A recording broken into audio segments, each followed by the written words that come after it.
Hello, everybody. Welcome back to The Void. I'm Player One, and welcome back to the play novel, Silent Hill.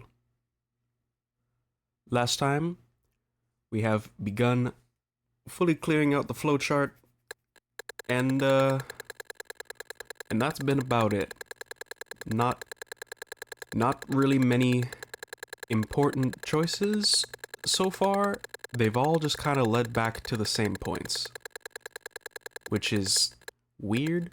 There's still this whole big empty space that I don't know how you get to.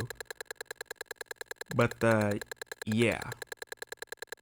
We're still just going backwards, going through each choice, and we've made it to Chapter 7, The Kitchen. Apparently, something is there. And before we picked up the knife, and now we're going to pick up the pet bottle, which I believe is just a water bottle. Which, I don't know if that's going to do anything, but we gotta choose every option. So, boink. I move past one of the sinks and notice an empty pet bottle sitting on the end of the counter. Perhaps this might come in handy for something. I mutter this and grab the empty pet bottle. Then I leave the kitchen. After leaving the kitchen, I head right and place my hand on the first door that I come to. I notice the words Director's Office out of the corner of my eye as I open the door. From inside the room, a strong stench overflows outward and causes me to feel dizzy. Wait a minute. Wait a second. Hang on. This is new. This is new. I don't remember us going in here. Someone has ransacked the room. Behind the desk that probably belongs to the director, several bottles have been broken, leaving red and blue liquid spilled all over the floor. If I use the pet bottle... Whoa. Scoop up the red liquid, scoop up the blue liquid, scoop up the mixture of purple liquid? Okay. Now we're getting somewhere. Well, as we know, we want the red liquid. But that leads to a regular ending. So what if we scoop up the blue liquid? I get out the pet bottle and use a fragment of the bottom section of one of the broken bottles to pour the blue liquid into it. The sticky liquid drips into the pet bottle. The last drop lingered, but once it finally hit the surface of the liquid already inside the pet bottle, I tightly closed the cap and then left the director's office. I crept out into the corridor once more and stood in front of the door that was closest to the elevator. I opened the door, and the reverberations of the sounds of it opening and then closing shake my eardrums. The walls are made of concrete, and a few steps in, a staircase leading to the basement extends like the folds inside the body of a snake. Ew. Alright, are we back on... I believe we're back to regular. Staircase. Staircase to hell. Yeah, this is the same.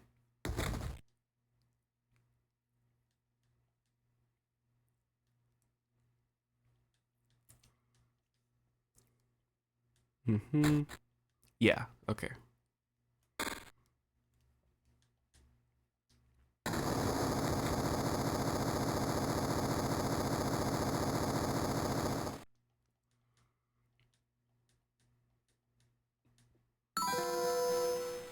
Okay. So this does seem to be the same. So would you look at that? An actual important choice. Finally. Now, if you've played the original game, you know what this choice does.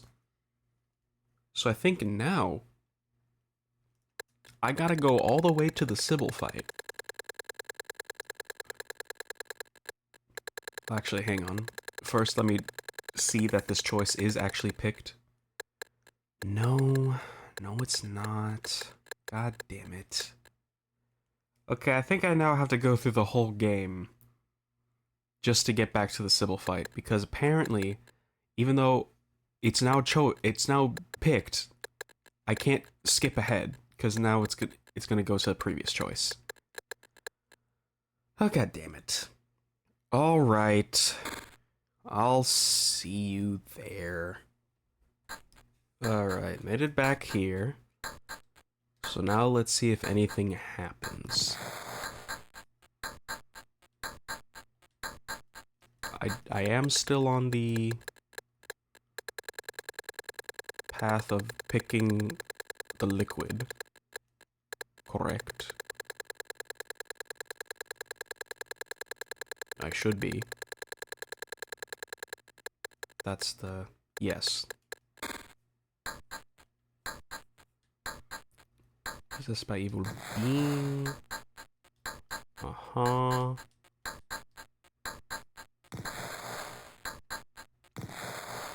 Mm-hmm.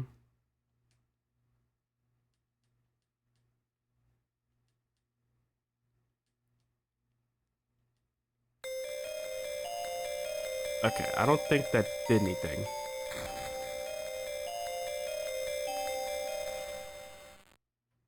Yeah, I don't think that...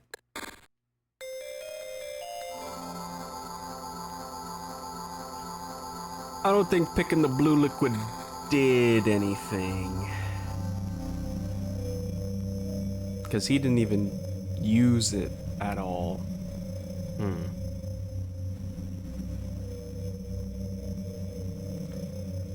Okay. Alright. Well, there's that.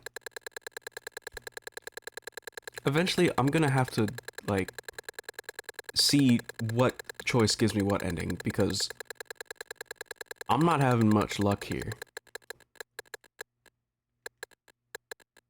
And, like, I know for a fact it's the red one. Let me just go ahead and pick up the purple just to put it on the map. Purple liquid.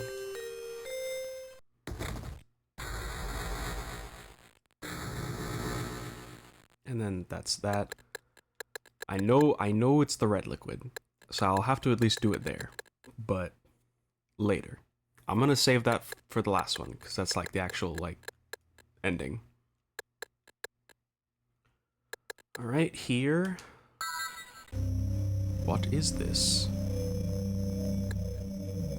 Go after Kaufman? I leave the examination room. Kaufman is nowhere to be found. I begin to run. I pass through the medicine room and reach a planked floor corridor that silently extends into an L shape. I moved forward and found that there was an elevator with a large door. The power is off. Opening each one. Meeting room. Something glittering on top of it. I grasp the light green key. Kitchen. Okay, this seems to just be... yeah, we're already back here. Okay. So that was literally was just nothing. Alright, and here... I immediately counterattack with my gun. I instantly ready my gun. That plump man appeared to realize that I was a human, but as soon as he saw the gun, his eyes grew wide. Hold it. Stop. Don't shoot. Wait. I'm not here to fight. After I lowered my gun, the man sat down in his chair in a way that showed that he was relieved. Thank God. Another human being. Okay, and then this should be the same. This should be the exact same. Okay. So far, out of our whole flowchart journey, there's only been one important choice that I haven't taken so far. Literally just one. Wow. Okay. Chapter 6. Harry believes her story. Let's not believe her story. Her story was unclear and I don't understand it. I cannot just carelessly believe her. I thought that insane woman's behavior and the details of her story were questionable. All that remains in the church is the reverberations of the sound of a door closing. I go after that woman. I'm convinced that that woman definitely knows some secret of some sort. Damn. Okay, that definitely seems like something that's gonna affect an ending, but I don't know where exactly that would do something. So we're just gonna have that for now. But I'm gonna guess believing the story and not believing the story definitely changes something somewhere. But right now we're just filling out the flowchart. We're not going for the endings yet. Okay. Fire into its mouth. I'll stop its movement first. I fire at its legs. The legs. If I can stop its movement, then I'll be free to do as I like to finish it. I aimed at its foreleg and fired one shot. Although I hit dead on, it appears to be meaningless. On the contrary, it increases the speed and persistently pursues me as I trip on my own feet.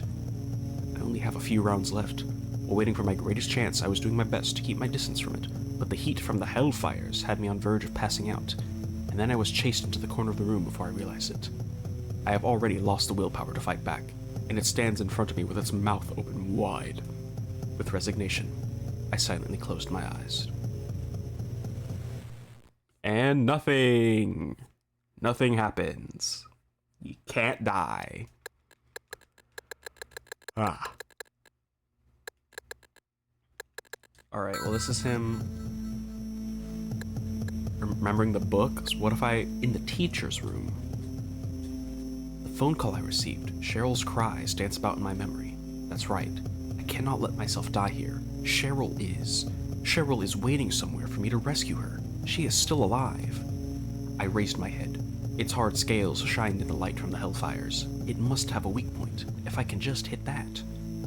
I stood my guard and waited for its attack. I let it draw as close as I could, inside its mouth, if I can just fire blindly in there.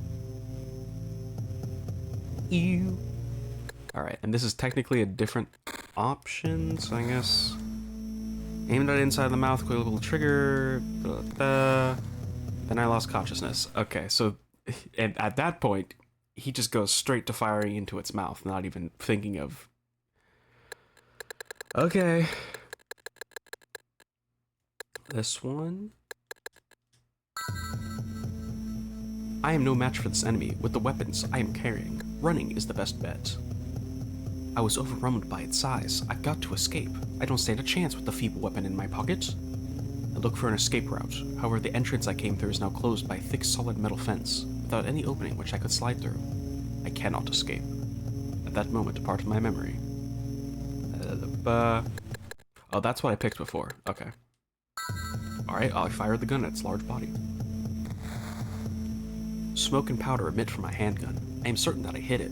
However, those armor-like scales more than fulfilled their purpose. This is no good. I need to make my bullets hit somewhere softer. I'm part of my memory.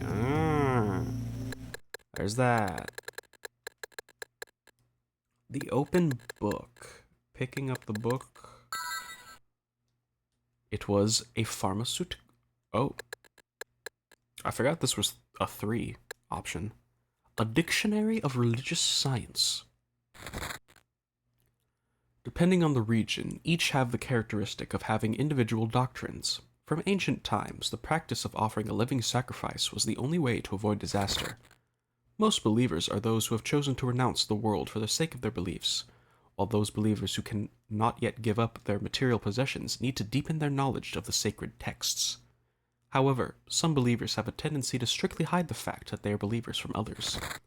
This is because they believed that if the fact that they are believers becomes known, then their effectiveness would become nothing.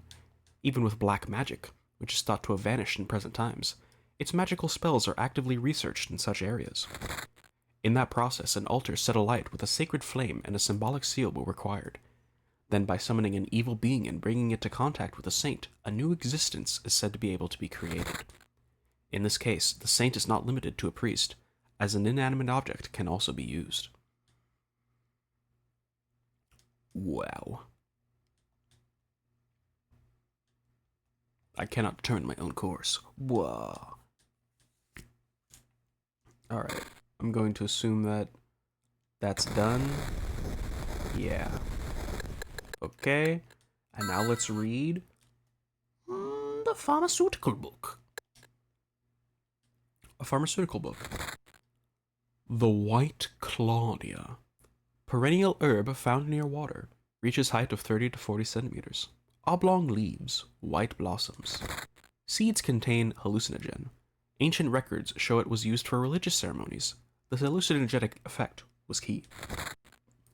The next page is all blurred. From the above-mentioned white Claudia has to perform excerpt. It is a viscous liquid, red color, and is remedy illnesses for which the cause is not. Okay, so yeah, just some lore there, just some lore. But that is neat. At least that actually says something. And finally, for chapter 5, instead of calling the police, I'm going to call home, where no one should be. Without knowing why, I dialed my home number, where no one should be. Maybe there's a chance that Cheryl has already returned home. With slight hope, I onomatopoeia for ringing telephone. The phone is ringing. The mechanical electrical sound repeats over and over, and all of a sudden, it stopped. Hello? The voice of a man I do not know escapes from the receiver. Hello? Who is this? From the receiver, I hear a gasp. Oh. Click. The phone went dead. I stood bewildered for a bit, with the receiver pressed against my ear. There is a man in my house, where no one should be. A man I don't know. I gently hang up the receiver, and for a bit, I'm captivated by that blue telephone. I begin to leave the room. Okay, and then we're back there. Who is bro? What do you mean there is bro in house? Weird. Alright, chapter 4. I'm gonna fire my gun. I instantaneously readied the handgun I was carrying and fired at the monster. Ow! I hit it, but its long claws dug deeper to my thigh, widening the wound. And then we push it anyway. Okay. Apparently chapter 3 is just one moment. Now chapter 2. Alright. Focus is aim. I'm going to aim at the wing. Those large wings, it uses them nimbly to maintain its balance in the air. If I destroy its wing, it won't be able to move. Then I can finish it at my leisure. My one shot hits the wing, blasting a large hole in it. The creature loses altitude and falls to the floor. I crush it with the thick sole of my shoe many times. What the hell? Okay, there's that. Sudden assault readies the handgun. I hide underneath a table. I immediately hid underneath a nearby table. However, it was smarter than I thought. At a glance, its legs appeared thin, but it spreads them wide and uses its long nails as a tool to lift the table up and then lets out a loud laugh. I don't have a choice. I have to try and fight. But if I randomly fire blindly, then I will only waste bullets. That's it. I must set my aim. Using that weapon, target is its body. Mumbling, I tell myself that. Can't fix my aim very well. My hands are shaking. I shoot it anyway. When that single bullet hit it, it finally lost its life force and fell to the floor like a rag. And then that brings us there. Okay. And now, I'ma run the hell out. I've got to get out of here. Outside. I can't move about so well in this tight indoor area. However, almost as if reading my mind, it moves to the only door in or out of the cafe, blocking my route. I can't escape. Then right as I think that maybe it has pulled one of its wings far back, it swings it down at me, just missing my neck. Oh! Falling backwards, target's wing, the sword's wing, boom. Uh-huh. Uh-huh. Okay. What the hell? And there's that. Almost done. It's somewhere outside the cafe. Outside. I open the door and hurry out into the street. The snow still continues to fall. I breathe in the cold outside air and it feels like waking up. The noise I just heard until now had stopped. Is the wind drowning it out? My question was soon answered. Through the glass, I can see that a radio has been placed on top of a table inside the cafe. Is it that? I immediately went back inside the cafe. And there's the fucking radio. After leaving the cafe, I decided to first head toward that alley from before. Wait. Damn, that brings us all the way over there. We just skipped fighting the thing entirely. Huh. Okay. Receiving the gun. Thank you, but I'm no good with guns. I haven't even touched one. I can't handle it. Amazed, Sybil takes a deep breath. It's simple. I'll show you how to use it.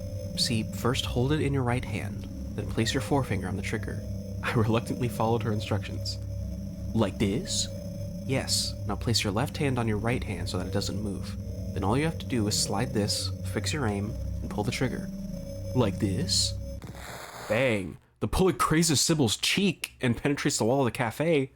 What the fu- Harry? You dumbass. One of the pictures on the wall falls. Hey! You need to watch it. I'm sorry, I was just doing what you said and it just... No, it's not and it just... Just a few centimeters over and you would have been a murderer. I lost even more self-confidence. Well, it's all right. Please use it carefully. Well then, I'm going. The sound of the door closing reverberated woefully inside the cafe. Damn. So having Sybil teach him makes him almost shoot her? The fool. The absolute buffoon. Okay, and now, chapter 1. Almost done. Harry looks around. I'm going to get out of here. I don't have anything with me that can be used as a weapon. I've got to get away, but I can't go back the way I came, because that eerie presence is back there. So I move further in. I can only move gradually through the narrowing pitch-black alley by feeling around with my hands. But I only end up reaching a dead end. Metal fences surround the area. They're coming from behind. What are they? Ba-ba-ba-ba, ba-ba-ba, ba-ba-ba-ba. And... Okay, and there's that. And finally, the last choice.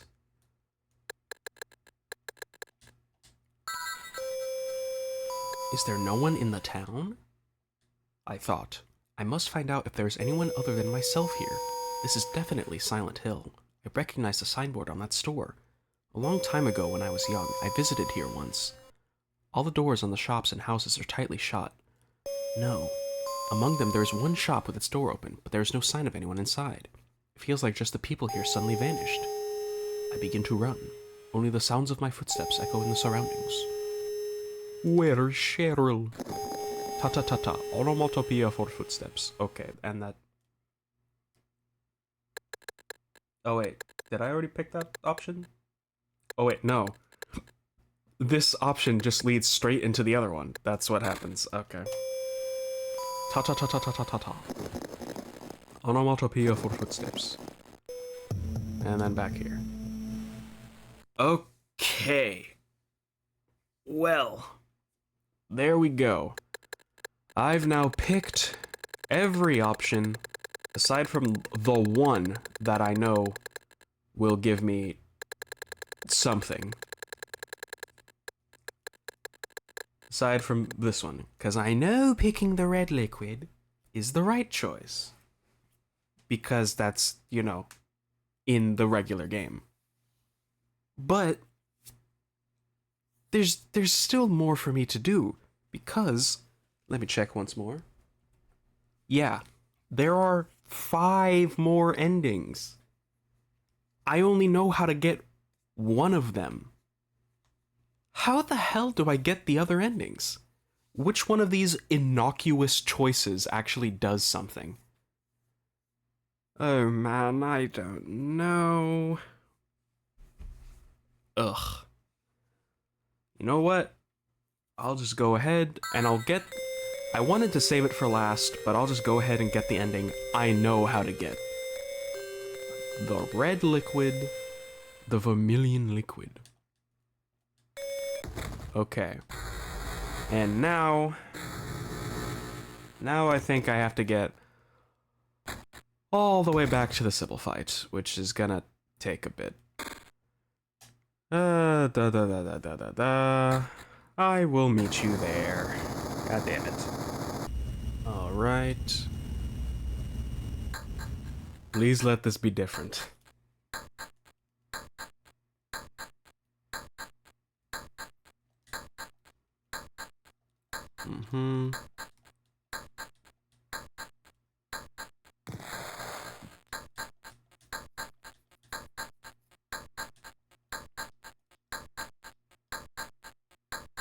The red of Sybil's eyes looked a lot like the red of that liquid. I hold up the pet bottle so that Sybil can see it and shake it left and right. And then just for a moment, her expression changed to one of imploring. She must be aware, but she seems to be caught on an edge in her body that will not do her bidding. It is like she is being attracted to me. With her gun ready, Sybil approaches. Upon closer inspection, I can see that her eyes are full of tears. I unscrew the cap of the pet bottle.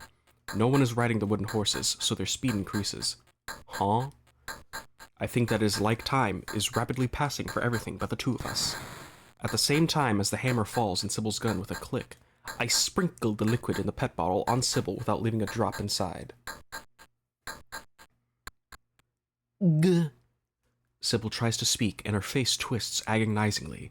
At the same time, white smoke rises from an entire body, and gravity pulls her to the ground, face down. And then a creepy creature that is shaped like a human organ burrows up out of Sybil's back and approaches my feet. I forcefully crush it under my foot with all my might. Sybil, wake up! Snap out of it! Sybil doesn't respond. Sybil! After a bit, Sybil opened her eyes. Her eyes are a calm blue. Harry, what happened? Shh, don't talk. I'll take care of you. A look of relief appears on her face, and then she closes her eyes again.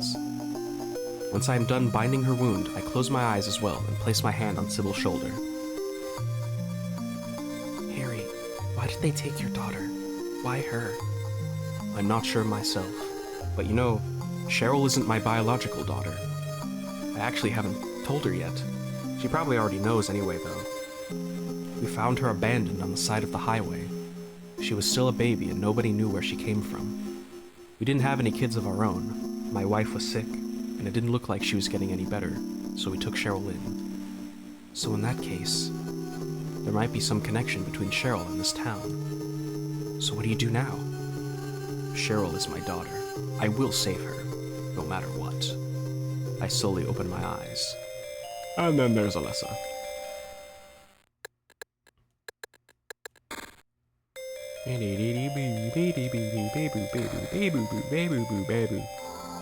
And then the rest of this should be the same.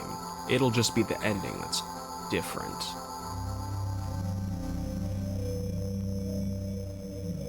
Now I gotta get through the rest of this. Yeah, because that brings me to there. And then Lisa. Poor Lisa. Ba ba ba ba ba ba ba ba ba ba ba ba ba. Up a bit of scabba, skip it up boo. Need drug. And then back here. Boom. And then all this. And then we're here, and then this. And then this. Man 2.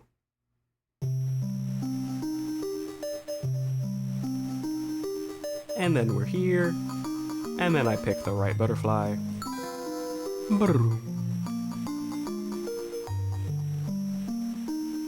Alright.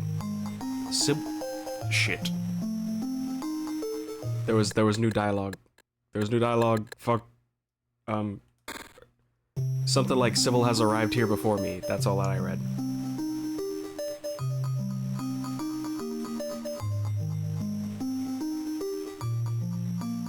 Freeze! Sybil yelled out loudly, and her trembling finger pulled the trigger. An explosion resounds, and the bullet starts toward the two women. However, the bullet smashes into an invisible barrier just before it can hit Dahlia, and it shatters into pieces. Dahlia smiles as if she is saying, "But of course." What in the devil's name? Dahlia's demeanor becomes serious, and at the same time, I think I see something flash in front of Sybil. In the next moment, Sybil's body flies in an arc through the air, and she lands near where I am standing. Dahlia still has not noticed me. I scream at her. Okay. And then this is the same... long 7 years. Everyone will be God!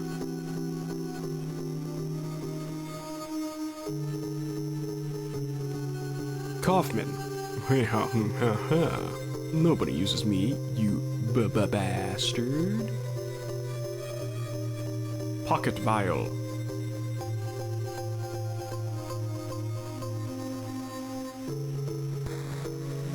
Alright. I feel like the rest of this will be the same until the ending.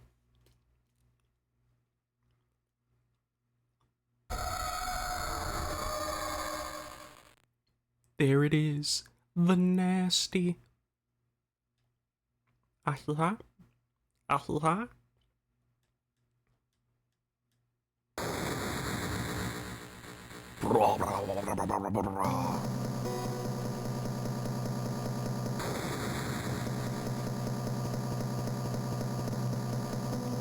Ding.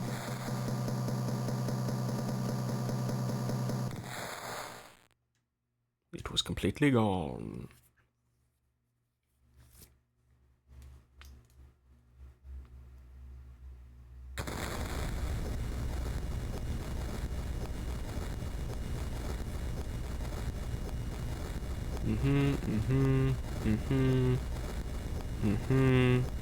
Sybil, who is unconscious, regains consciousness and begins to run behind me to escape from the pit of this mad world.